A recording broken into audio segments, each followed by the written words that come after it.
Imagine you're holding, like, the winning ticket to the lottery. Okay, I'm imagining it. I like where this is going. Right. So you check the numbers once, twice, maybe 3 times, and it is a perfect match. You have exactly what you need to change your entire life and, maybe the lives of everyone around you. Yeah, that's a dream. But as you walk up to the convenience store counter to actually hand the ticket over, you just freeze. Wait, freeze? Why? Well, you realize you have an accent, or you suddenly worry your jacket is wrinkled, or you are just totally convinced you might stumble over your words when you greet the cashier. Oh, wow. And the fear of being judged in that, 5-second interaction becomes so overwhelming, so physically paralyzing, that you actually shove the winning ticket back into your pocket, turn around, and walk out of the store in complete silence. I mean, it sounds completely irrational when you isolate it like that, giving up a literal jackpot just to avoid, what, a momentary feeling of social awkwardness. Yes. But that exact psychology, like that specific paralysis, it actually dictates the flow of power in global boardrooms and video calls thousands of times every single day. It really does. So today, we are pulling insights from a highly detailed case study by the Easy English podcast. It's about a professional named David, and we are going to reverse engineer his story to, well, basically cure workplace communication anxiety. Yeah, and it's worth noting, while our source material focuses specifically on a non-native English speaker navigating this massive global office, the mechanics of his perfectionism apply to absolutely anyone who has ever frozen up in a high-stakes environment. Totally. I mean, if you have ever had a brilliant idea but just let the moment pass you by in silence, this deep dive is for you. Okay, let's unpack this by looking at exactly who David is. Right. So David represents the quintessential modern professional. He works for this massive international logistics firm, and his day-to-day involves coordinating with colleagues dialing in from, Europe, Asia, North America, the Middle East. That huge spread. Yeah, a totally global team. And the standard operating language for all of this is English. And by all objective measures, David is highly competent. Yeah. I mean, he's smart, he puts in the hours, and he deeply understands the technical realities of his job. Right. He's good at what he does. But the moment a formal meeting begins, David physically transforms. The source text gives us this visceral breakdown of what happens to his body. Like, his heart rate spikes, his hands literally go cold. Which is terrifying. It is. And his internal monologue turns into this vicious interrogation. He just sits there thinking, what if I make a mistake? What if my pronunciation sounds strange? What if literally nobody understands my point? Yeah, and what we are looking at here is an amygdala hijack. An amygdala hijack. Yeah. So evolutionarily, human beings are wired to view social rejection as a life or death scenario. Thousands of years ago, being rejected by your tribe meant you were exiled, which, meant you die. Right, you're out in the cold alone. Exactly. So when David sits in that boardroom, his brain isn't processing a group of middle managers discussing supply chains. His amygdala perceives a literal threat to his survival and triggers a physical fight-or-flight response. Wow. The blood actually rushes away from his extremities, which is exactly why his hands go cold and pumps toward his major organs to prepare for physical danger. That evolutionary context completely reframes the whole situation. It explains the massive cognitive load he's carrying. Oh, absolutely. If 80% of your brain power is dedicated to, monitoring your own perceived flaws and scanning the room for predators, you literally do not have the bandwidth left to construct a coherent sentence, let alone communicate a complex business strategy. Precisely. And his coping mechanism for this physiological overload is to just become invisible. Yes. He stays quiet, takes really diligent notes, and basically waits for the threat, which is the meeting to end. Yeah. Then he returns to his desk, the adrenaline fades, and he is just left with this agonizing regret of a missed opportunity. Okay, I have to push back on this framing just a bit, though. Sure, go ahead. Is it entirely an irrational evolutionary glitch? Because, corporate environments are highly evaluative. You are constantly being judged on your performance, your clarity, your presence. There is a very real modern consequence to sounding incompetent in front of several layers of management. Right? Okay, yeah, that is a fair distinction. Yeah. The environment is evaluative, and the fear of judgment is based on a real metric. But the fear crosses into irrational territory when the cost of staying silent completely outweighs the cost of making a minor linguistic mistake. Ah, I see what you mean. And the source text provides this painful catalyst moment that perfectly illustrates this. David is in a critical project meeting. A complex problem arises that completely stumps the room. Okay. David immediately connects the dots in his head and formulates this highly effective solution. but the physiological fear just takes over. So he stays silent. And then the absolute worst case scenario unfolds. I remember this part. A few minutes later, another coworker raises their hand and suggests almost the exact same idea. And the room embraces it. Like, the managers shower this coworker with praise, validating the very idea David was too scared to vocalize. Yeah, that sting of watching someone else get credit, that is the necessary breaking point here. It forces David to confront a really harsh reality.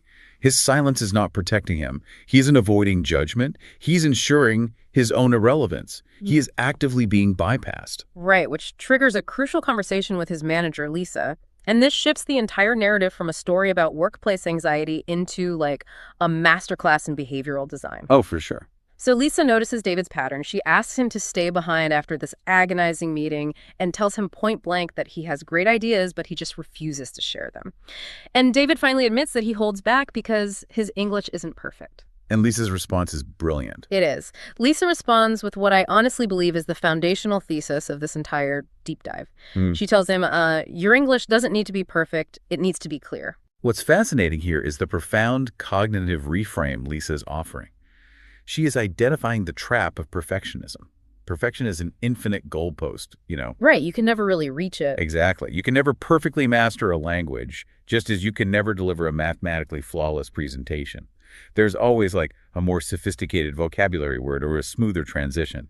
When perfection is your metric for success, failure is guaranteed. And guaranteed failure justifies his anxiety. But by swapping perfect for clear, she completely changes the win state. Clarity is functional. Clarity is a measurable, achievable outcome. It shifts the objective of the meeting from perform flawlessly for an audience to transfer information effectively to your team. Right. It lowers the stakes while actually increasing the value he brings to the company. And Lisa doesn't just offer this as an empty motivational platitude either. She immediately backs it up with a practical framework to execute this paradigm shift. Yeah, she gives him an action plan. The very first piece of advice she gives him sets the tone for everything that follows. She says, don't try to improve everything at once. Which is the antithesis of how most of us approach self-improvement, right? We always want the overnight overhaul. We really do. Instead, Lisa gives him 5 specific, highly targeted rules. Let's look at the mechanics of these, starting with her directive to prepare before meetings. She tells him to anticipate what needs to be said, write down his key points, and review them. Now, on the surface, that sounds like standard do your homework advice. But neurologically, what is that actually doing for his anxiety? It is entirely about offloading working memory. Yeah. You walk into a high-stakes environment trying to formulate a strategic insight, translate that insight into a second language, and manage a racing heart all at the exact same time, your cognitive processor would just crash. Overload. Exactly. By writing the key points down beforehand, David offloads the strategic thinking onto the paper. So in the meeting, his brain only has to handle the delivery. That makes so much sense. That reduction in cognitive load actually sets up the second piece of advice perfectly, which is to learn and rely on useful workplace phrases. Having a toolbox of standard, preloaded phrases ready to deploy. Yet this acts as a heuristic, like a mental shortcut. When the amygdala is firing and stress is high, you do not want to be building sentences from scratch. Having a set phrase like, if I could add something here, allows David to enter the conversation on autopilot. Right. It buys his brain a few crucial seconds to calm down before he has to deliver the actual substance of his idea. That transitions brilliantly into her third rule, speak slowly. When we are trapped in that anxious state, our instinct is to just rush, right? We want to get the spotlight off of ourselves as quickly as humanly possible, so we speed up our cadence. Which is a massive mistake. Rushing communicates low status and insecurity. It basically signals to the room that you do not believe you deserve their time. Wow, yeah. Deliberately slowing down your speech achieves 2 things simultaneously. First, it instantly makes your articulation clearer, serving that primary goal of clarity. Second, tempo manipulation projects authority.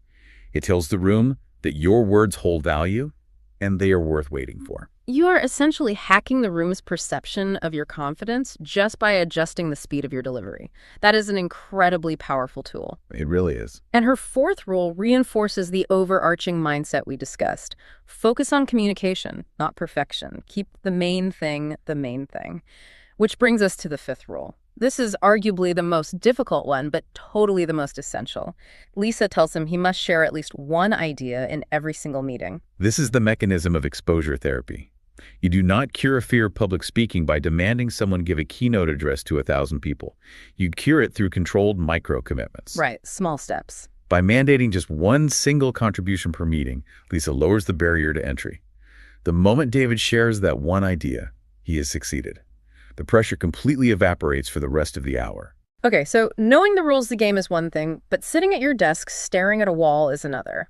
How do you actually build the capacity to do this without getting overwhelmed? That's the real challenge. The source material details the specific micro habits David uses to rebuild his communication skills, and it is just a fascinating look at compound learning. He doesn't enroll in some exhausting, intensive university course. He builds a highly targeted system that we can break down into 3 distinct psychological phases. Let's do it. Let's look at phase 1, which is entirely about physical conditioning. Yeah, this is where David starts his evenings with something that might seem counterintuitive for a corporate professional. He reads a book of short stories, specifically short stories in English for beginners by Teach Yourself, designed for absolute beginners. Right. But he doesn't just read it, he reads it aloud for 15 minutes every single night. See, my initial thought reading this was, how do beginner short stories about, like, going to the grocery store translate to negotiating international logistics? It felt really disconnected. But it is essentially cognitive chunking, isn't it? By using beginner stories where the vocabulary is incredibly simple, he completely removes the struggle of comprehension. If we connect this to the bigger picture, he is isolating the variable. When you speak a second language, you are physically training the muscles of your mouth, tongue, and vocal cords to produce sounds that might not even exist in your native tongue. Oh, that's true. Doing this with highly complex corporate texts would cause immense frustration. By reading simple stories aloud, he focuses 100% of his energy on the physical act of clear pronunciation and establishing a natural rhythm. It's exactly like a professional powerlifter practicing their form with an empty barbell instead of maxing out on day 1. He is building the neuromuscular pathways. And once that physical foundation is set, he moves into phase 2, which is about context and cognitive chunking. He uses targeted vocabulary builders, but he imposes severe constraints on himself. Like, he only learns 5 new words a day from his business English vocabulary builder. And that restraint is the secret to long-term retention. If you attempt to memorize 50 words in a day, you will forget 48 of them by the end of the week. Yeah, I've been there. Right. 5 words a day is 25 words a week, roughly 100 words a month. Over 6 months, that is 600 highly targeted, industry-specific words that he actually remembers and can retrieve under pressure. And he doesn't just learn isolated words either. He uses resources like English collocations in use specifically designed to teach natural word combinations that native speakers use together. For example, learning to say meet a deadline instead of do a deadline or reach an agreement, learning whole phrases rather than isolated words. He also uses English vocabulary in use to review 5 words a morning to hit that 150 words a month target. This addresses the friction that often occurs in cross-cultural communication.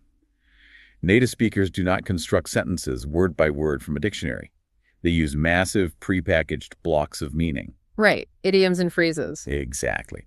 When a non-native speaker strings words together that are grammatically correct but culturally unusual, it requires the listener's brain to work just a tiny bit harder to translate the intent. By learning collocations, David adopts the natural cadence of business English. He sounds more fluent because his phrasing matches the exact expectations of his listeners' brains. He is aggressively removing the friction for his audience, and he pairs this with scenario-based practice. He uses books like Business Result, Intermediate Students Book, and Market Leader Business English to review materials that simulate realistic workplace situations. Right, the practical application. Like how to politely interrupt, how to agree with a manager, how to confidently present a metric. He basically turns his daily study into a laboratory for the boardroom. And he keeps the Oxford Business English Dictionary for learners of English right on his desk for immediate reference. But preparing in a vacuum only gets you so far right. You still have to execute under pressure. And that requires overriding your default physiological responses, which brings us to how he repurposed his daily commute for phase 3 mental simulation and neural greasing. Okay, this part I loved. Instead of just mindlessly scrolling on his phone on the train, David starts listening to an audio program designed for active repetition. It was Effortless English, Learn to Speak English Like a Native. And he physically repeats the phrases out loud during his commute. He just sits there saying, I'd like to share an idea, or could you explain that again? It feels incredibly awkward to sit by yourself and mutter business phrases, right? Oh, I would be so self-conscious. But what he's actually doing is overriding his default stress response.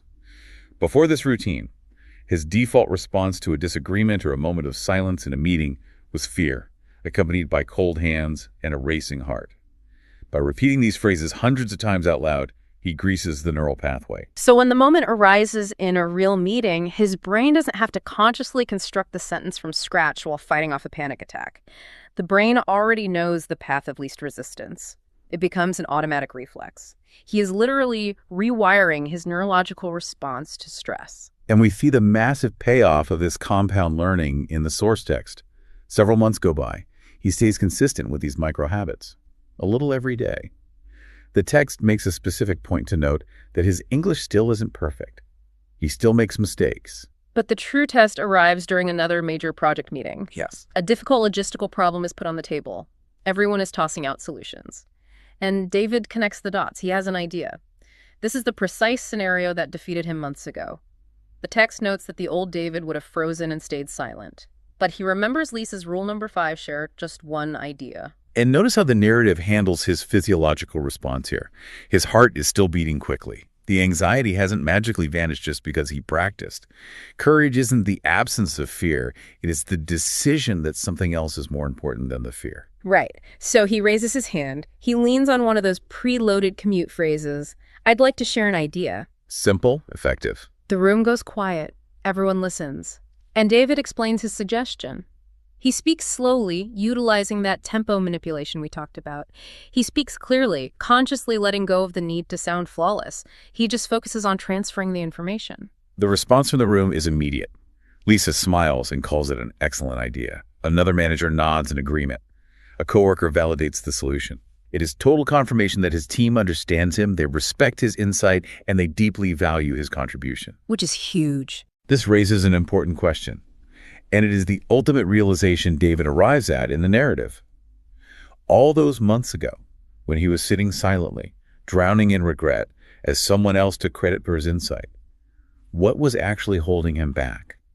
It wasn't a lack of vocabulary. It wasn't his accent. No. The biggest obstacle to his career trajectory was never the English language. It was the fear of not being perfect. What David discovers, and what the source material so effectively proves, is that fear shrinks with action. Many professionals operate under this deeply flawed assumption that you must feel completely confident before you act. Right. They believe they must wait until they are perfectly articulate, perfectly prepared, and perfectly immune to criticism before they raise their hand. But the reality is the exact opposite. Confidence is not a prerequisite for speaking up. Confidence is the exhaust. No. It is the byproduct of speaking up. It comes from participating, from stumbling a little bit, realizing that you survived the stumble, and improving your delivery little by little. Your coworkers do not actually care if you use the most eloquent, mathematically perfect phrasing available. They want your good ideas. They want your genuine participation. They want clarity, not a performance. Which brings us to the practical application for you listening to this right now. Think about your own workplace and your own meetings. What is the impossible standard of perfection that you are currently holding yourself to? Yeah, that's a tough question. Are you hoarding your best insights because you think you need to sound like a keynote speaker to justify taking up space in the room? The core reminder from our deep dive today is that your ideas matter, your voice matters, and your communication absolutely does not need to be perfect to make a massive impact. It forces a necessary self-reflection. If we acknowledge that confidence is purely a byproduct of practice and action, rather than some innate trait you were born with or the result of endless preparation, where else in your professional life are you hiding behind the excuse of, I just need to study this a little more, or I just need to perfect my pitch? At what point do you need to stop holding on to that winning lottery ticket, walk up to the counter, and simply speak up?